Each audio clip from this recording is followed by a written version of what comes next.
Everybody, please meet Julie Nye. Did I pronounce your surname correctly, by the way? Yes, perfect. Okay, great. And so she's a medical scientist, and you work for Bytflies or part-owned Bytflies, correct? No, I'm working for Bytflies. Oh, okay. Yes. But please tell everybody what you do. Give them a short version, if there is a possibility. Yeah, so for Byteflies in general, we're actually a med tech company. So we're focusing on enabling wearable health. So that's, of course, very broad. We want to help people with a chronic disease, and specifically by bringing wearable solutions so they can be monitored at home in their daily life, and that all this real world data helps in their clinical care in general, but also helps researchers and pharma industries to find better medicine. So that's in a nutshell what Byteflies does. And how did you get into it? Tell me.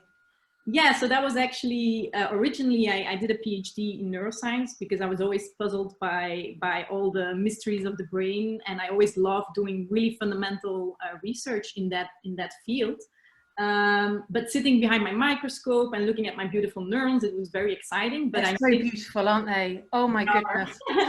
Sorry, carry on. No, you can look at the brain for ages. I totally agree.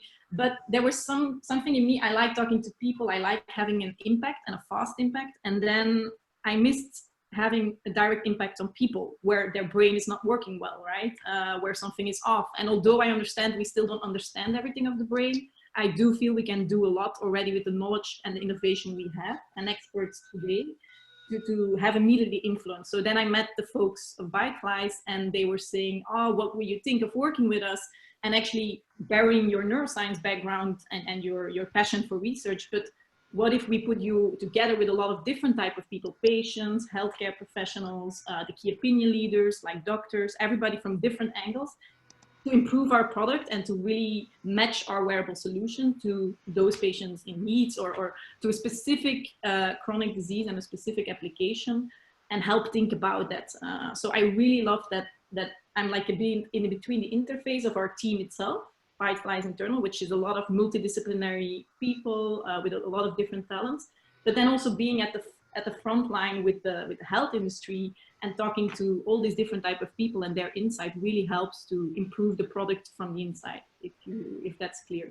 No, that's a great explanation. And just so everybody knows, we met in Brussels, didn't we? Right. Yes.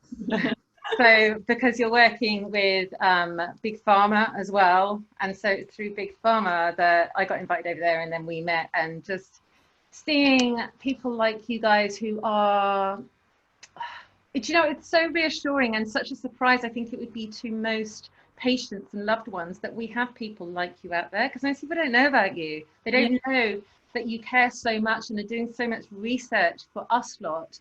Yes. With the, you know, with such impactful targets is not the word, but the difference that you want to make. And I think for us to know that you're doing this is wonderful, but also to manage our expectations, of course, that, you know, the brain is a pretty complex thing, and what is suitable for one person isn't going to be suitable for another.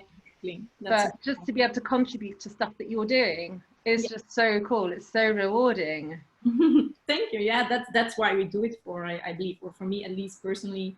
I think, of course, there's the passion for the innovation and technology, but I think really by speaking like people like you, I remember the one sentence you said when we met, like, it's the not knowing, in epilepsy specifically, not knowing when a seizure is coming, this huge uncertainty, this cloud that is always hanging above your head. I started thinking about it, and then if you go home and you do every activity as a healthy person, and you think, what if every second of your life you have to think, maybe there's something coming, or maybe I'm gonna fall to the ground or anything else. And that really, like, yeah, it took me emotionally as well. And I think, why are we not doing more? And why do they have to have that cloud always around? I mean, there will always be difficult people to treat or stuff, but what can we do now? And how can we be ambitious to bring something that we can measure those people at home, but also help their doctors in a way, and the physicians, because the more information they receive, the more dialogue they can go on with you guys to manage expectations, like you said, or give the right treatment at the right time for that specific person, right? It all needs to become much more personalized, and that's, I think, the future. because I think there's a lot of information out there, a lot of people passionate, a lot of people working for the benefit of people affected by epilepsy, but it's connecting those people, isn't it? And then connecting them to us, because I think the passion is out there, but we just, I think, not just, but I think, you know, the more people can find out about you, what you're doing. By the way, love the necklace. Where did you get that from?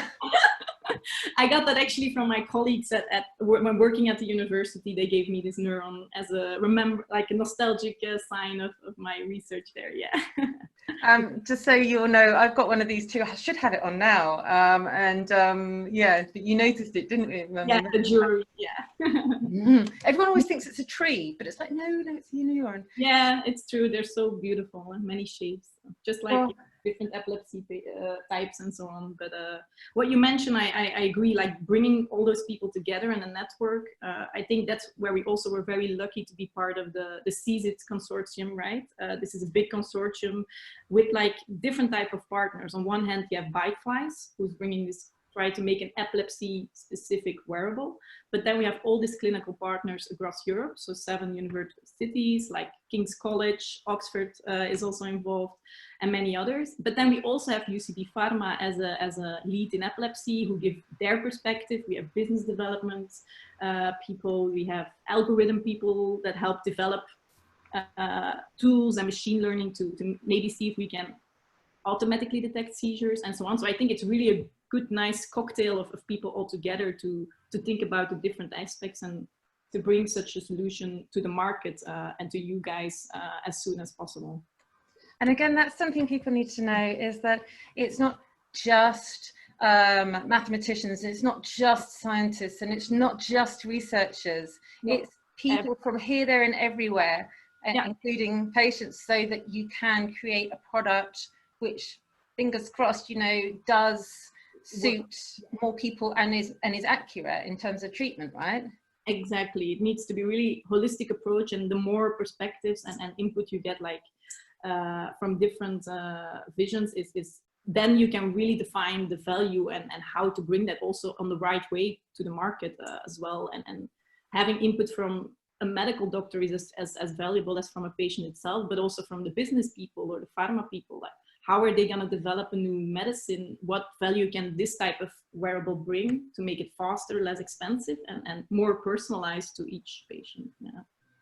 And just, I'm not disclosing anything, but just so all viewers know, you have reasons to be excited about what is in the pipeline, because there are amazing things going on behind closed doors, absolutely amazing. And nothing's ever guaranteed, but as you probably gathered from what Julie's told us, like, there is so much effort being put in for us, and it's not just in fact to help people in the West, it's long term to help people around the world, right?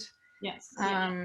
We need funding, of course, for all of this, but we keep everybody in mind when you're thinking of what to do, right? Exactly. And also, if you think about it, the tool that they now use in the hospital with all the electrodes, you've been through it, where you have to lie still in a bed and you're fully connected. The fact that you make something wearable and such a solution that the usability is less, it's more unobtrusive, that allows you also to indeed, like in more countries where it's more difficult to, for instance, go to the hospital, or people don't have the time or money or the transport to visit a hospital all the time, that you have a backup or an additional type of information from how they're doing, how their health is doing, apart from what they really just snapshot in the hospital. And what's great as well is that when you get things that are relatively discreet, that aren't obvious. Yes. I did leave the hospital at Queen Square with my lovely electrodes all over my head. I went to Costa and I was like, oh, look at me. But I know most people can't do that. No, and of course you have to think, some of those people are already on medication that makes them more feeling depressed or doubt themselves, or not feeling super happy. If then you can also help on the fact that they want to wear something and it's not too obvious and it's not too much stigmatizing, they feel comfortable with it, it feels them also more empowerment. I can imagine if you have a daughter or a son and he's studying, or a kid at school, as a parent, you probably also feel more, I don't know, confident, or you have less stress if you know, okay, they're wearing a device or they're wearing something, and if something happens, we at least know, or it can be used. instead of just not knowing anything, right? Right. And again, even if, you know, short term, having the device on decreases your stress levels or makes you feel more empowered, for many people, that is likely to reduce your seizure frequency anyway and make you feel better about yourself. So it's like win-win, I guess. Yeah, exactly. And I think we also have to be realistic with the project now. It's counting seizures. So when do you have seizures and how many? And the next step or the next frontier would be how can we automatically detect those, right? That it's on the device itself. There's a mini computer is already calculating, oh, you're gonna have a seizure on that and prediction. But that's further ahead. But I think already having that first step, and then we can first starting to walk, and then we can run towards better solutions. But you have to start somewhere, and I think that's already very inspiring to bring such a solution hopefully soon to the market. Yeah. Oh gosh, don't get me too excited. When the last seizures I've had, only auras have been at scientific conferences because I get so excited. It's so funny. That's the disadvantage of your passion. Yeah, very well put. Okay, well, thank you so much. If anybody wants to contact you, how should they do that?